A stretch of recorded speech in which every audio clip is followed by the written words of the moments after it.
Good morning. I'm Darrell West, Vice President of Governance Studies and Director of the Center for Technology Innovation at the Brookings Institution. And I would like to welcome you to our A. Alfred Taubman Forum on Public Policy. This is the 6th year of this conference, and it examines different public policy issues that are important to the future of the United States. So we would like to thank Mr. Taubman for his generous support of this forum and also the assistance offered by his wife Judy and children Bobby, Bill, and Gail. We're very grateful for the support that they provide.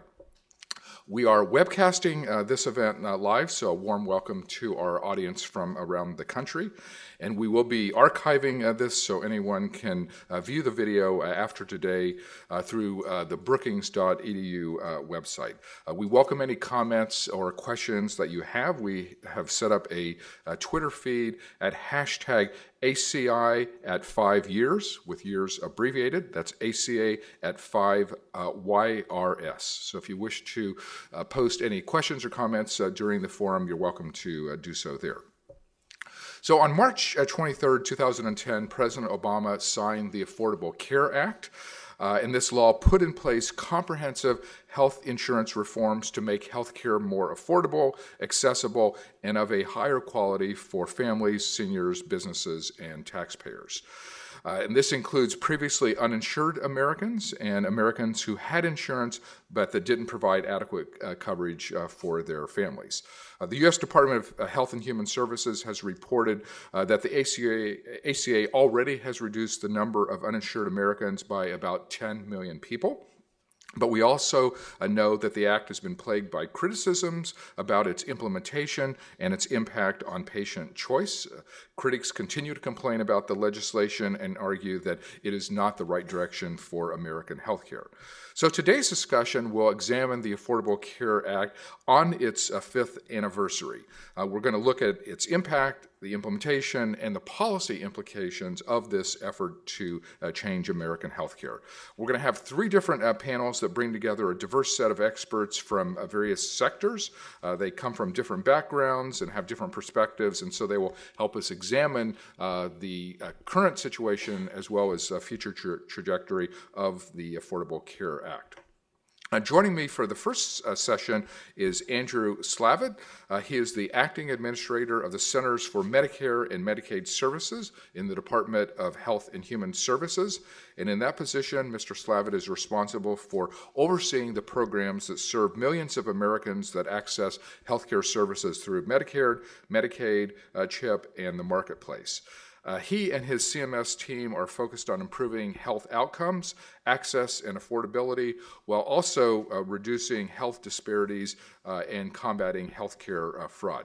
He joined CMS as Principal Deputy Administrator after spending more than 20 years in the private sector.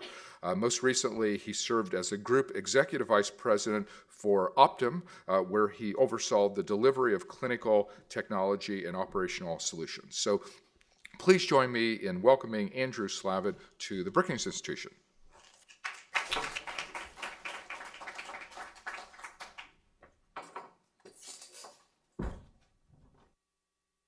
Thanks, Darrell. And thank you to Brookings for hosting this great event today. Today I want to take the opportunity to share with you where we are on the journey to health reform and realizing the promise of the Affordable Care Act.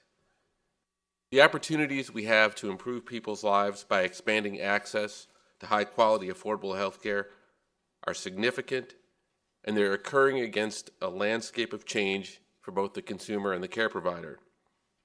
We at CMS also find ourselves in the middle of these changes, with the opportunity to expand the impact we have as never before as we cover new people in new programs and as we change the way we purchase care. When the ACA was passed 5 years ago, we had a set of chronic problems in access, quality, and cost that have plagued us since before each of us in this room started working in healthcare. First was a stubbornly high uninsured rate and all the byproducts that come with leaving millions of people on the sidelines of our healthcare system. A lack of access to primary care and chronic care management, persistent health disparities, bad debt, cost shifting to the private sector, and the lack of job mobility. So when now we finally see that the uninsured rate is decreasing, as Daryl mentioned, from over 20% in 2013 when the law's major provisions started to under 13% today, and that over 16 million people have gained health insurance coverage since the passage of the Affordable Care Act, there's reason to believe we're on the right track. And perhaps more importantly, according to Commonwealth, of those adults who gained new coverage, 2 out of 3 say they are now taking medicine and seeing doctors they couldn't afford before. Next, we had a healthcare system that was not consistently delivering safe, high-quality outcomes. Early post-ACA evidence is demonstrating clear progress and improvements in quality. We see evidence that through the combined efforts of CMS and care providers, we've seen a 17% reduction in harm for hospitalized patients over a 3-year period. This represents an estimated 1.3 million injuries and adverse events avoided, 50,000 lives saved, and $12 billion in cost savings. And first-generation pioneer ACOs are producing demonstrable improvements in quality, with improvements in all 15 clinical quality measures in the first year, and further improvements in 85% measures in the second year. And third, we had costs that we could not and cannot sustain. Over the last several years, we've seen historically low levels of per capita Medicare cost growth, with healthcare price inflation at its lowest rate in 50 years and growing slower than per capita GDP in the last 4. Importantly, affordability also extends to consumers, with 8 in 10 federal marketplace consumers having the option of selecting a plan with a monthly premium of $100 or less after tax credits, and with benchmark rates flat to slightly down on average in 15 large markets. This evidence shows that our implementation of the many provisions of the Affordable Care Act, exchanges, the Innovation Center, Medicaid expansion, new authority to reward quality and cost, are beginning to have an impact against long, stubborn problems. But we also know we've only begun to scratch the surface. Our agenda now is to get busy, strengthening these gains, and making sure these initial changes will be sustained. So let me give you a sense of our priorities at CMS as the team works to build on what we've started. It begins with first, meeting the needs of the evolving consumer. Second, working with care providers to help improve cost and quality outcomes. And third, it also means adapting to how we work at CMS, given the same opportunities and challenges. Today, our new consumer is at once more diverse and more demanding, and with a broad spectrum of affordability and health concerns. The CMS consumer is the Medicare patient who seeks care in a community hospital, the newly 65 baby boomer who expects choice and service and technology in everything they do, the dual eligible patient who is now able to be treated in a home setting, and the young single adult living in a city and bouncing between jobs and therefore between Medicaid programs, a QHP and the exchange, and back again to Medicaid. Whether in institutional facilities, as part of a retirement benefits package, in a rural community hospital, through Cuidado de Salud, well over 100 million people are interacting with CMS and depending on us in new ways. What remains constant is that many are in highly fluid life situations with unpredictable incomes, often managing multiple conditions, and that many go without a regular relationship with the healthcare system. So while we focus on reducing the number of uninsured, our priority must also be to help newly covered people with the tools to seek the best care for themselves and their families. We have launched From Coverage to Care, a program to educate people on how to access the right benefits for their families, but we obviously cannot do this alone. The delivery system must meet the primary care and chronic care management needs of this new population, and health plans must provide more transparency into their networks, formularies, and benefits to make it easier for consumers to get what they pay for. We also need to finish the job on coverage expansion. We measure this by every individual who signs up for coverage in the marketplace, and we're learning that the marketplace consumers are smart, active shoppers who value their benefits. In the second year of open enrollment, 25% of returning consumers shopped for and changed coverage. This is better than double the participation rate we see in other settings where consumers are renewing coverage. The implications of this, to me, are very positive. As health plans compete for new membership, they'll need to offer affordable, high-quality health, high-quality options, and better service. And over the long term, value-based payment levels and quality scores should become prominent indicators in educating consumers about their choices. Finishing the job also means addressing the remaining pockets of uninsured Americans. There are over 4 million adults in the coverage gap in 22 states. We're committed to working with states to make sure they receive the full benefits of covering their expansion-eligible population. In the state of Kentucky alone, it's estimated that in 2016, federal dollars for Medicaid expansion would support nearly 15,000 jobs across all sectors of Kentucky's economy. With expansion, hospitals are better able to make their operations work by seeing patients and getting paid for it, as opposed to relying on supplemental payments. In 2014, there's already been a 15% decline in uncompensated care, and that's just the beginning. Expansion from here is a state-by-state effort. States that find their path there are likely to find that everyone benefits: their residents, their providers, the state budget, and the state economy.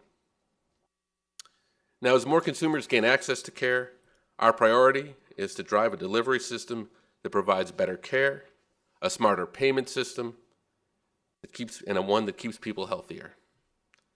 In many of the 300 markets across the country, we know the challenges care providers face living in a fee-for-service world today while preparing for the more accountable, more coordinated, more value-oriented payment system that is emerging. We understand that these shifts require cultural change, infrastructure investment, and new capabilities like managing risk, sharing data, and redesigning clinical processes. And often it comes down to very practical decisions. Should we invest in that new MRI machine, or should we instead invest in a population health surveillance system? So covering better than a third of all Americans and growing, in January we decided it was time to clarify our expectations so that we can achieve a better, smarter, healthier healthcare system and help the care community with these types of decisions. This is what prompted us to announce our goal that 30% of Medicare fee-for-service payments should be tied to models that reward quality and value by the end of 2016 and 50% by 2018. And we're making it easier for states and commercial payers to do the same with delivery system reform incentives at the state level and models easily adaptable to commercial contracting. So the message should be clear. The tipping point is near if you're providing care. You will do better with more appropriate care, better coordinated care, higher quality care, and more satisfactory care than by simply providing more care. Now, as we face both an aggressive agenda for changes in the delivery system and a rapidly expanding set of consumer needs, CMS is also evolving. More than ever, we must earn a reputation for great implementation, which means we must continue to listen and adapt, and we must work to foster simplicity and transparency. The Affordable Care Act contains the seeds to dramatically improve our healthcare system, but it depends on us, all of us, implementing it well. The new ACO models, new payment bundles, new forms of tax incentives, websites, call centers, to say nothing of ICD-10 and many other changes to come. In 25 years in the private sector, I never had a bigger and more important execution agenda, and this change will keep coming. As we learned, each program we implement is a new opportunity to gain confidence or lose confidence in an exacting climate and with a demanding consumer.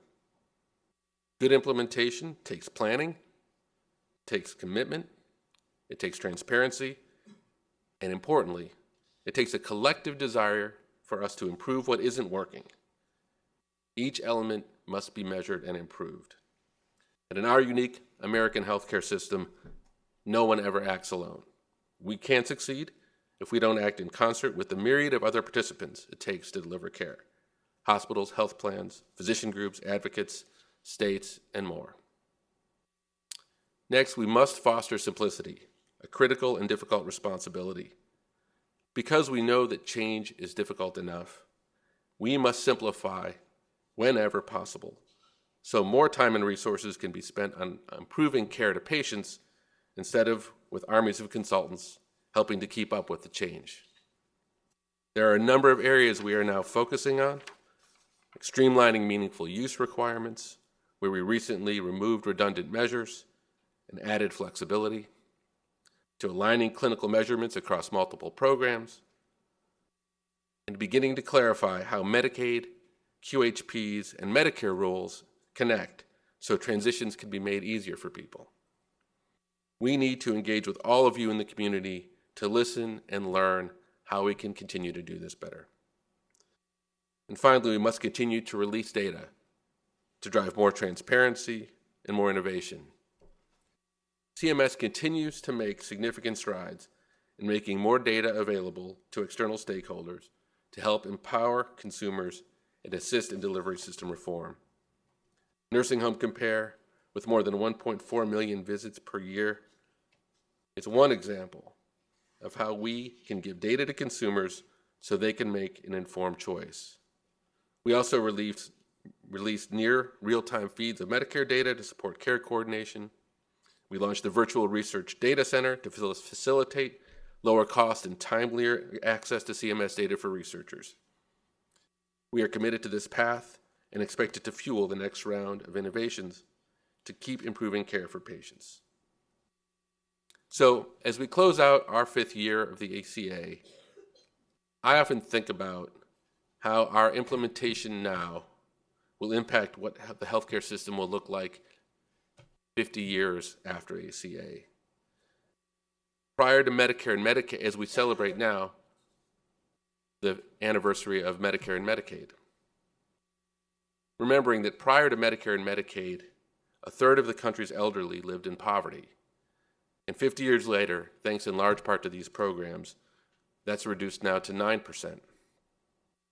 And so today, as I visit call centers and read emails from consumers who are just beginning to experience their new benefits for the first time, I'm reminded of how embedded Medicare is in people's lives, with over 85% levels of consumer satisfaction.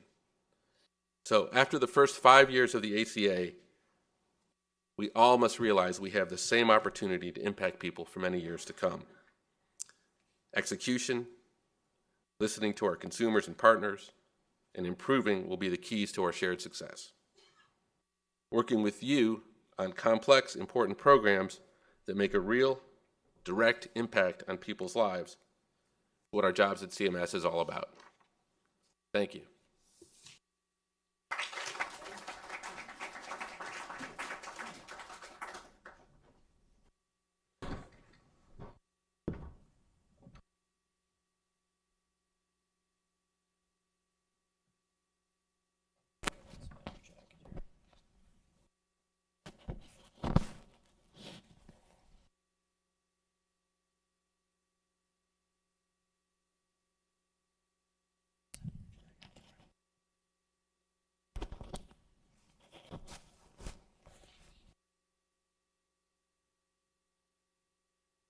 So thank you very much for sharing your thoughts on both the current situation as well as the future priorities facing CMS. So in your remarks, you mentioned the goal of getting to 50% of the payments through value-based models by 2018. Is this realistic, and what are you doing to actually be able to meet those goals? Yeah, no, it is realistic. I think if you'd asked the question a few years ago, when CMS had 0% of its payments connected to cost and quality, it would have been even more daunting sounding. Today, we're at about 20%, and I think, gratefully, the team has introduced a number of critical tools that I think will help get us there. And I think these are the great news today is there's tools available for small primary care physicians. There's tools available for major delivery systems. There's tools available for specialists. So I think through the hard work, I think we're going to see that continue to accelerate. And what are the tools that are you finding to be most effective in being able to meet this goal? Yeah, well, so I think the context that we take as we look at these tools is many of them we're just beginning to get our first and second years of data. But for example, the first year of the Pioneer ACO program, even as we know, the Pioneer ACOs really broke ground on how to operate an ACO with and interact and get data and really sort of a first level set of measures. The results were actually quite promising. We saw all quality measures increase compared to benchmark. We saw on average cost improvements that were up very meaningfully on a per capita basis. And perhaps even more interesting to us was that in the second year, costs continue to improve on average by about an additional 50%. So I think it tells us that, in that particular case of population health, we know that providers have known and have known probably for some time that if they could only get rewarded for it, they have the ability to take better care of patients. Likewise, I'd say we're excited about the work going on in bundled payments. Heard an interesting conversation the other day with a cardiologist who was remarking that because of bundled payments, they were beginning to talk to people who were doing pre-op planning and also rehab work, and starting to see data on how long length of stays were pre and post for the very first time. And those dialogues are really, I think, what this is all about. And I think as these things begin to get encouraged, there's really no telling how far this can improve. So you also mentioned the CMS goals of releasing data to empower consumers and researchers. So can you talk a little bit about what you've done so far and then what you're expecting to be able to do in the future? So several months back, we appointed a chief data officer for the first time in our history. It happens to be a Brookings alum, Niall Brennan. And I think, whether it's durable medical equipment, physician, hospital payments, or even the new open payments regulations where people can for the first time see what contributions from life sciences have been made to the provider community. I think our expectation is we're living in a world where we can increasingly take all the information we have and put it out. Our challenge to others, however, is that we need to have people take that information and make good of it. And rather than living in a world where we know exactly the benefit of every piece of data, the idea behind publishing it is so that innovators, care providers, consumers, others can build tools and can do things that will further develop innovation. So I think we have begun to meet the challenge. I think there's more to do. But I also think this is a call out to everyone else to start to take advantage of this data and to really make good of it. What role is CMS playing in developing future delivery systems? What are the types of things you're doing, and how do you envision these delivery systems changing? Well, I think the thing that's most important for CMS to do is to provide as much clarity as possible on what our expectations are for the beneficiaries of our programs, and as they meet and live in the communities that they live in. Our sense is that it's very important to recognize that we live in a country with 300 often very different markets, and in some markets that have experience with capitation and have a good primary care system and a good well-developed post-acute system, they'll be able to rapidly evolve their delivery systems.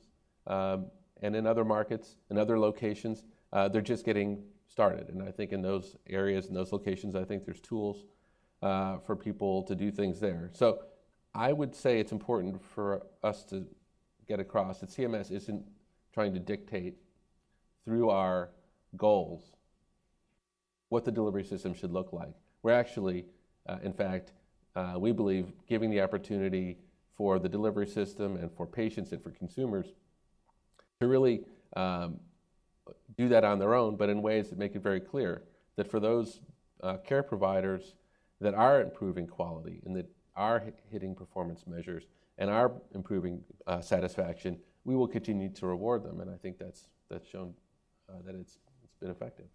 So I have one more question, then we'll open the floor to questions from the audience. So there are a couple things coming up with potentially a great impact on healthcare. One is the Supreme Court decision that potentially is going to be important for the state exchanges. And then, of course, the 2016 election, which could produce a Republican administration in 2017 committed to repealing the ACA. So I'm just curious how you see the possible impact of each of these, the court decision and the election. Well, I think the first thing I'd say is, and it's a little counter to how people think in this town, but we're at a stage with healthcare reform where we're heads down focused now, and we have the opportunity now to focus on delivering real benefit for consumers and individuals. So many of the things we're doing, I think, are universal kinds of things to improve the delivery system in ways that need to be improved. And so, unlike perhaps when people struggle and battle over whether or not to pass legislation, we believe and we hope that we're moving to a world where we can really all focus, not just CMS, but others in that arena. I think we've said, as it specifically relates to the Supreme Court case, that there is no administrative action that we can take that would impact a decision from the court. Just to be clear, an adverse impact would impact, first of all, it would remove subsidies for millions and millions of people. It would also make the cost of insurance for healthy people much more expensive, which would keep healthy people away from being insured, which I think hurts the mobility in the economy. And third, it would bring people back to the ER to seek care again, all of which will drive up costs for everybody. There's nothing that we, from an administrative standpoint, can really do to change that. Okay. Let's open the floor to questions. There's a question right here on the aisle. And if you can give us your name and your organization, please. Heather Foote. I've just returned from 8 years in California working at a community health center. I'd like you to speak a bit about the opportunity and challenges for community health clinics in the future and their role in Affordable Care Act implementation. Thank you, Heather.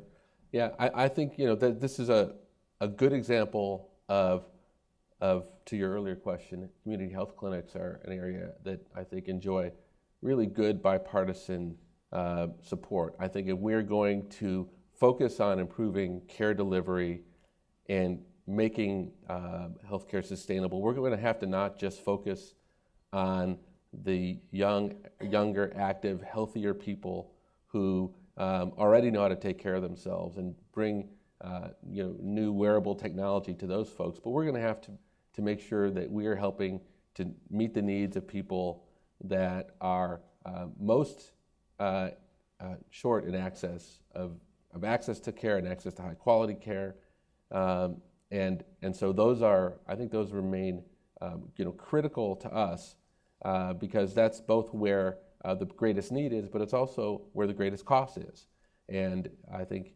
our focus, squarely on dual eligible patients, in our sense, is being able to solve those problems, being able to provide care to the most difficult to treat folks is the key to being able to make the whole system work for the long term. Right here is another question on the aisle. Dr. Caroline Poplin. I'm a primary care physician. My question is about the ACA and that swath of people who make a little bit too much money for subsidies, but have to get their plans through the ACA, and the trend towards what you call consumer-driven healthcare, high deductible healthcare. What's happening to those people who buy insurance, don't get a subsidy, so they're not paying $100 a year, they're $100 a month, they're paying $500 a month. And something happens, they're in an auto accident, and they're hit with a $4,000 deductible. So I think, thank you for the question, and I think the problem you raise has always been a problem, and I think it's one that's only gotten better with the Affordable Care Act and the extension of subsidies. And I think ultimately the marketplace is going to do a number of things. One, I think providing a solid set of preventive benefits and essential benefits to everybody, having out-of-pocket maximum and caps, lifetime limits, I think are important reforms. But then ultimately we're going to have a marketplace where the choices the consumers face are going to, at the very least, have to be readily apparent to them, and much more higher transparency, so that consumers in various situations with various family conditions can decide between high deductible plans, higher premium plans, and so on and so forth. But look, we recognize that no piece of legislation is going to solve every individual's problem immediately. I think there's steps we can continue to take that will gain on it. So you have made the move from the private to the public sector. So now that you're inside the belly of the beast of government, what has surprised you the most about healthcare from the inside? So, you know, I have been dealing with and working with CMS as an outsider for 20 plus years. So wasn't surprised by all of the thing that I love best about CMS, which is the talent of the people and how committed people are to the mission of service. You have to remember, I got to CMS at a bit of a time of crisis in the fourth quarter of 2013. And so what I experienced and what really attracted me here was the focus on making sure we implement the law in ways that brought it all the way to the consumer kitchen table. And you know, our focus since at least I've been at CMS has really been on how to make sure that we as a workforce are taking all of the power and potential that's in legislation and figuring out how to create maximum benefit for people and changing the delivery system. So I'd say that when I go back home to the Midwest where my family is, and I tell them that we are fast moving and we are working hard and we are working on making an impact and we are working with urgency and boldness, people don't believe me, and maybe I wouldn't believe me either. Right here's the gentleman with the question. I'm the retired dean of medicine at the University of Chicago and an oncologist. And was taken by your comments and taken by the fact that your organization has an M in the middle, Medicare, which, as you point out, was a great success. And those of us more naive about the economics of healthcare were very pleased with Medicare and thought a rational way to address this problem of universal access was to increase and build on Medicare. Well, you have both of them now. You have the Affordable Care Act and Medicare. And I would like to hear your comments on the comparison. Is one more difficult? Should we be making the Affordable Care Act move toward a Medicare model? Those kinds of questions. No, it's a great question, and I think what I tried to reflect in my remarks is the incredible diversity of the types of programs that we live in and live with today. So I think even Medicare isn't Medicare any longer. We have Medicare Advantage, an incredibly popular program that provides consumers with choice. We have Part D. We have different accountability mechanisms in Medicare. We have Medicaid and CHIP, which are also undergoing, are morphing from kind of their original kind of programs into ones that both expand as well as provide different types of incentives in care. And if you think about it from an individual's point of view, in their lifetime, they are going to go through and have a number of choices. Largely, many of them will live in employer-sponsored coverage, but increasingly they want choices. They want to make sure that the benefits are there for them when they need them.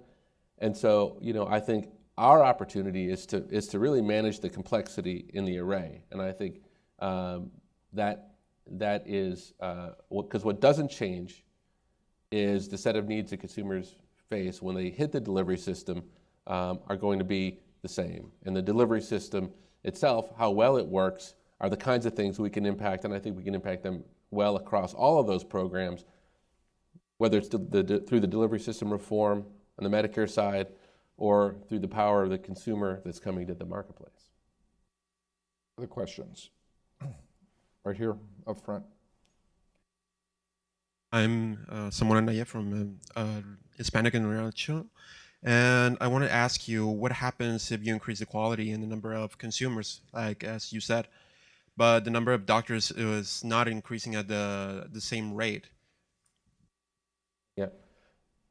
So it's a good question. I think we have, in particularly need to make sure that the delivery system provides enough capacity in primary care. And I think there are a number of things that are at work there.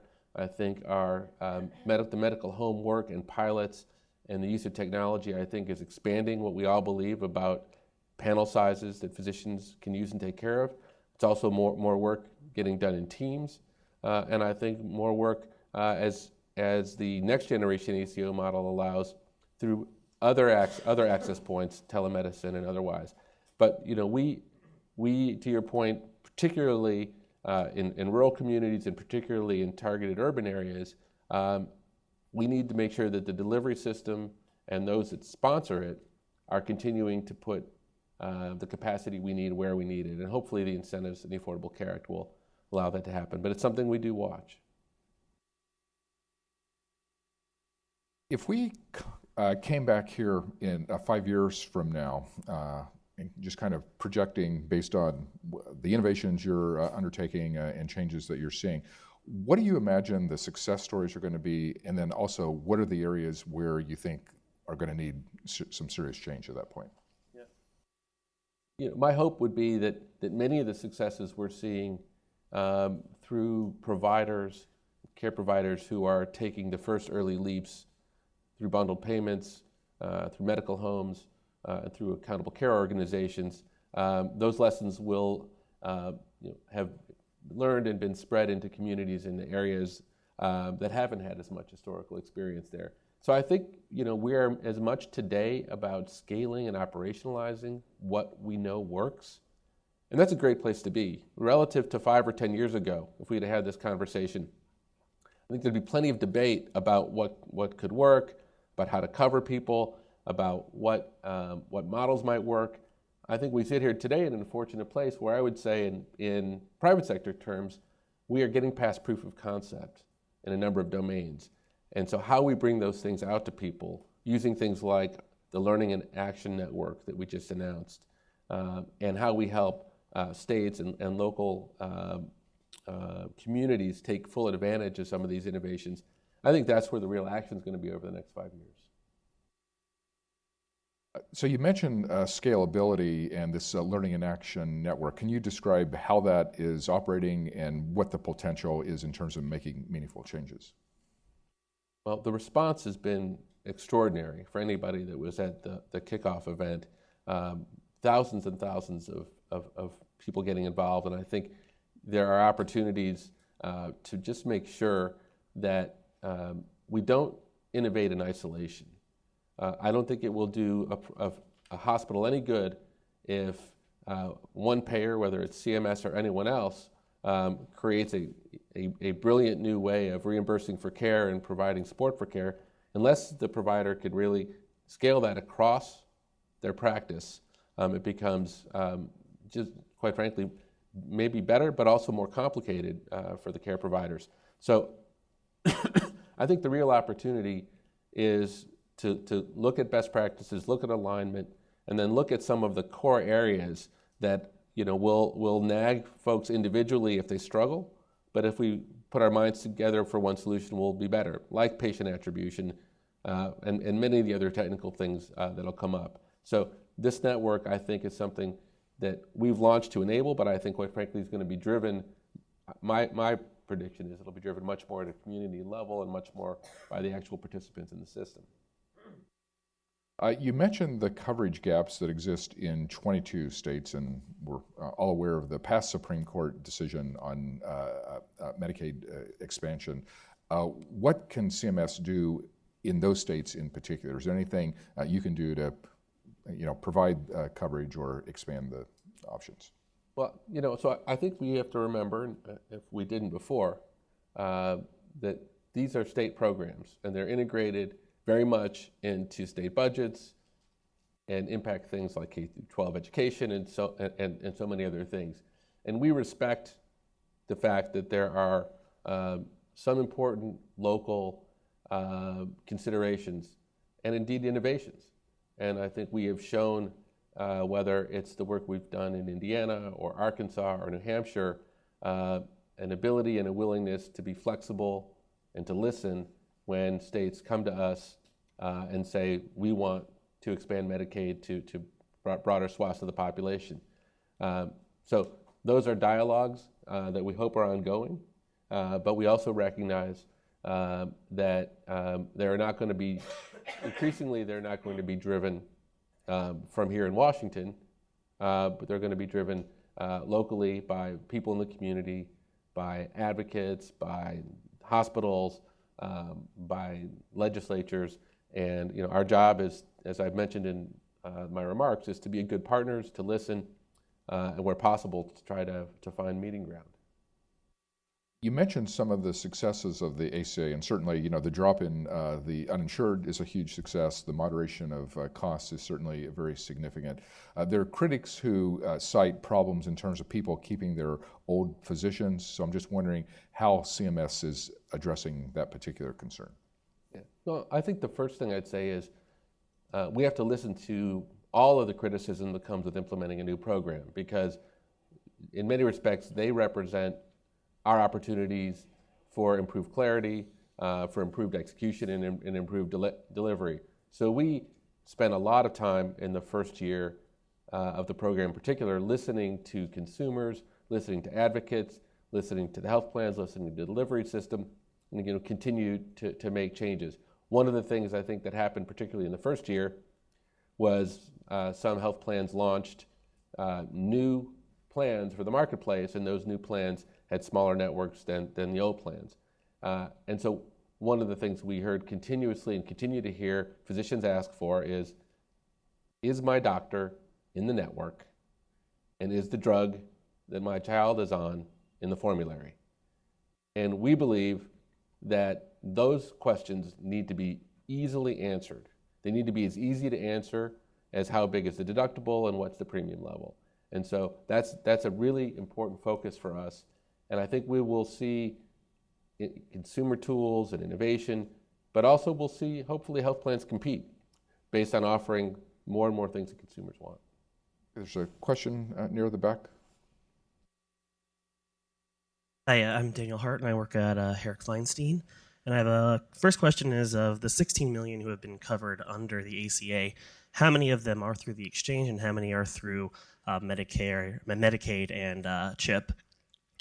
And how will we continue the growth forward of the insured rate, or have we hit a wall? Yeah, thank you. So I can get you those exact numbers, but I think we have, it's close to half of the membership coming from exchange and half coming from Medicaid, although that's not exactly right. One thing I try really hard to do in this, and it's very tempting not to, is trying not to predict the future, particularly the immediate future, where I will look silly by being wrong.